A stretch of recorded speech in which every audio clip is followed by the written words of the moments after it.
Good afternoon. Today we're going to be talking about theoretical probability, and we're going to be looking at some simple models of theoretical probability. This topic can get a little bit complex as we move on into something called compound events, but today we're keeping it pretty basic.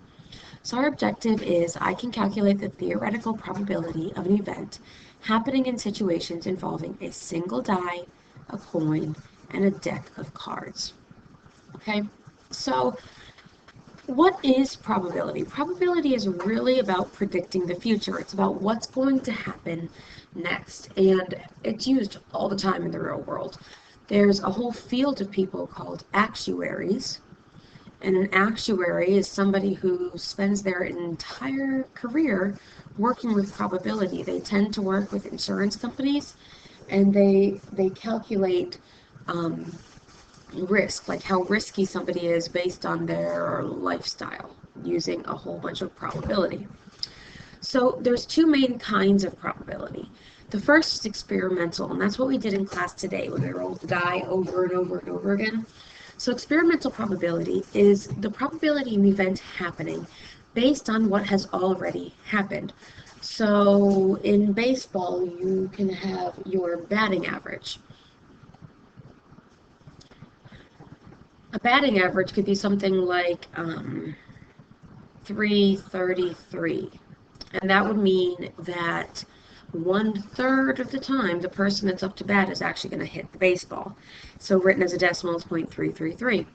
This is based on what has happened in the past, and it can be used to predict the future.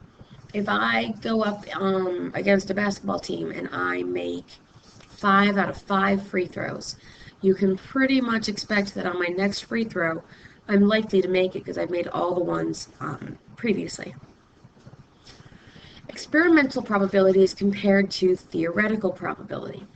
Theoretical probability is the probability of an event happening based on logic. So you don't actually try it out, you don't actually do it, you think about what the possibilities are. So an example is when you flip a coin, you only have two options. It can either land on heads or on tails. So you have a 1 out of 2 chance of landing on heads. Which brings me to our next topic, which is how we actually write probability in this unit.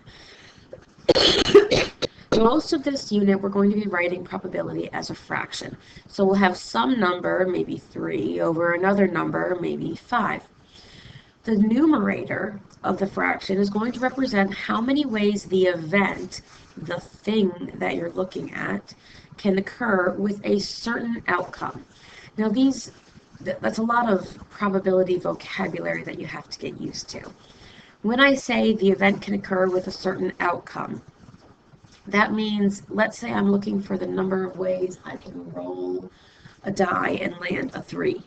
There's only one way I can do it with that certain outcome.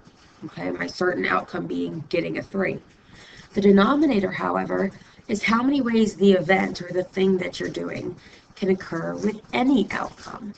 When I roll a die, there are 6 different numbers I could land on. 1, 2, 3, 4, 5, or 6. So my denominator for rolling a die would be 6. Okay? So get used to writing probability that way, because that's how I'm going to expect you to write it for almost everything we do this unit. Okay, so let's talk about some specific examples. All right, rolling a single die. We talked about this a little bit on the last page. On a die, there are 6 sides, and you worked with die a lot in class today. So you know that each side of the die has an equally likely chance of being rolled. There's nothing, it's not a weighted die, it's not a trick die, it's going to land on 1, 2, 3, 4, 5, or 6, and it's going to land randomly. So the probability of a 4 being rolled is 1 out of 6. 1 chance of getting a 4, because there's 1 4 on the die, out of 6 chances because there's 6 sides on the die. So we can expect that when we roll a 4, that we will roll a 4 at once every 6 times we roll the die. Now that's theoretical.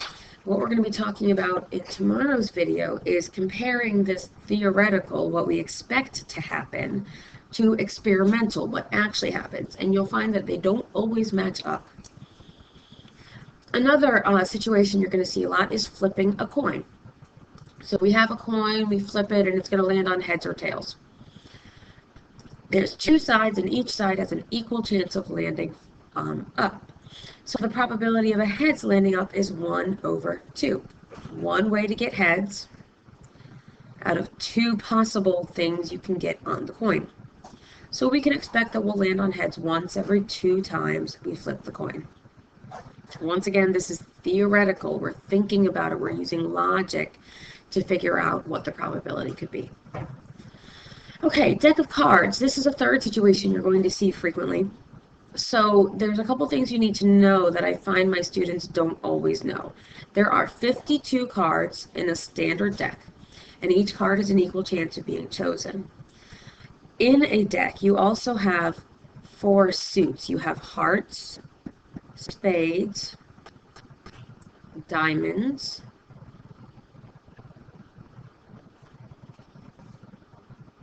and clubs. And so these 52 cards are divided up into these 4 suits. And there are 13 cards in each suit.